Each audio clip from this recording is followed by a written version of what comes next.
Today's patient arrived in critical condition. My father-in-law's mower.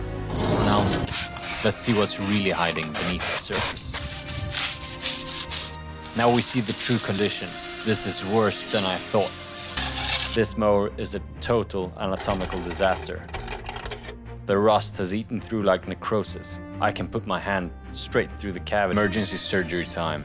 These aren't just patches, they're metal band-aids. I'm tack welding each into place, stabilizing the deck so we can attempt real recovery.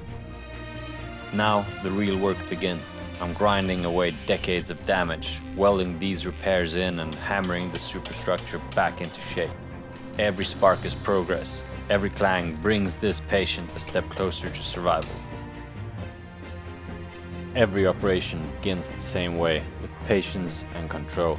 Here, small steps matter. Tack welds for stability, careful grinding to remove the weak spots, and steady pressure to bring the frame back in line. It's not flashy work, but without this foundation, the rest of the operation would fail before it even begins. As the structure stabilizes, it's finally safe to remove the entire deck. This gives me full access to assess the real extent of the damage. Sometimes you have to take everything apart before you can put it back together stronger.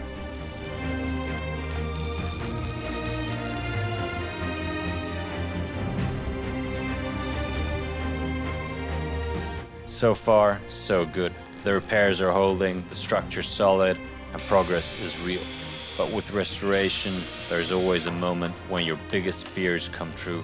For me, that moment is right now. Most issues that I expected unfortunately came true. I have rebuilt this superstructure. We can see that there's a great movement on the center part. Now here you can see issues. It is too tight over here, and the same is that it is too tight up here. Once you start trying to fix something here, it moves up here. I'm just gonna do the easy approach. I'm gonna cut this, and I'm gonna move this out.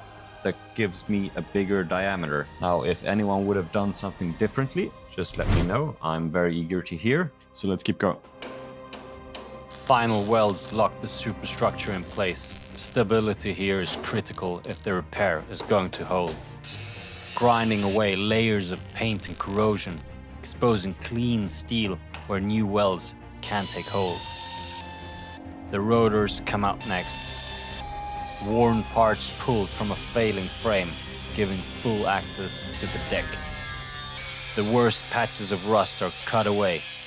Removing weakness now makes space for new steel later. The underside is buried in years of decay. A wire brush tears through the rust. Clouds of orange dust filling the air. What's left is weakened, but clean enough for repair. Large sheets of steel become the new framework. With clamps and hammer blows, I shape them to fit the damaged deck, forcing order back into the frame that time has twisted. Once aligned, the pieces are locked in with welds. Each strike and seam adds strength, new steel replacing what corrosion stole. Inspecting the surgical fallout, every flake of rust and paint is a reminder of what we fought off. Infection neutralized, but the battle scars remain. The cupola reshaped to perfection. No warping, no weakness. This is surgical precision. Eliminating any lingering contaminants. Wire brushing away every last fragment of paint. Orbital sanding for a flawless surface. Every micron counts for a successful graft. Precision here means longevity for the patient. Acetone wipe. Removing invisible contaminants. The evidence? This rag was pure white when we started. This patient is now ready for the next stage. A layer of rust protection primer. It reacts instantly with the metal, etching in, changing color. Next comes the epoxy primer, applied with a Devil Biss FLG5, a precise instrument. The first coat is razor thin, a chemical bond that locks onto the steel.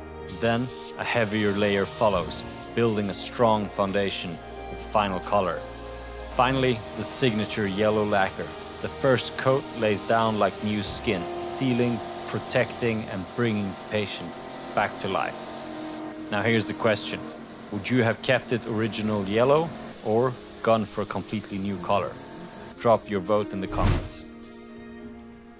All right, so I got the primer on, I got the base coat on, now it's time for the clear coat. I've done exactly what you shouldn't do just for me to save some time. I bought a 2-component primer, 1-component lacquer, and finally there's a 2-component clear coat. The risk by doing this is that the 2-component clear coat, the solvents in it might attack the lacquer and you can destroy the entire paintwork. It is getting late in the summer here in Sweden, so the grass season, there's not much more time on it. There is one simple way to test this. This is not 100% safe, but it is very close to that. You just try it on one hidden part. You spray a bit, you wait 60 minutes. If it looks fine after 60 minutes, you should be fine to just clear coat the entire part and it shouldn't attack the paint. This is what I'm gonna do now. If it works, I'm gonna go for it. Now, I have found actually a 2-component clear coat which is not activated with the caps. That means that the clear coat and the hardener is in the same can, and the pot life should be unlimited, and the price really goes down fast because you don't have to use everything within 24 hours. So let's go, let's spray paint and let's see how it fares. So that worked well, the coat looks fine, so we're good to go to spray this all over. A final clear coat seals the surface, the protective skin that locks everything in place and shields it from the next attack of rust. The paint flashes under the light, the clear coat reflecting back every moment. It's not flawless, but in this surgery, perfection isn't the goal. The goal is function, strength, and survival. And this patient is ready. Screw after screw, the structure comes back together.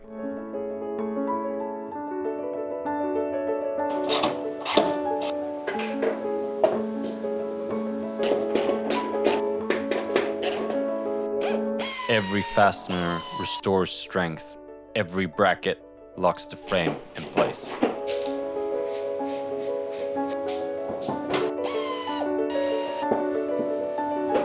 And then, the moment I have been waiting for. The rotors go back in. There is no better feeling than seeing them move freely, proving the repair holds. The patient's vital function is restored. The drive belts slip into place, transferring energy back through the system.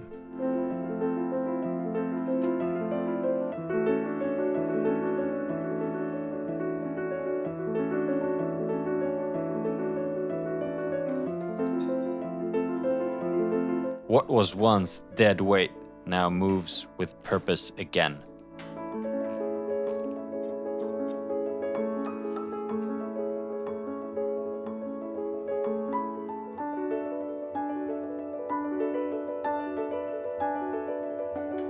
The last detail, a plastic cover, polished until it shines, 20 years old, but now it looks brand new. The operation is complete. 20 years old, but now it looks brand new. The operation is complete.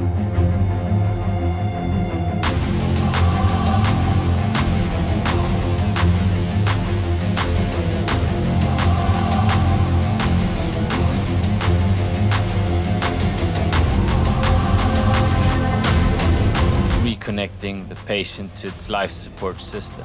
Every bolt, every connection, surgical precision.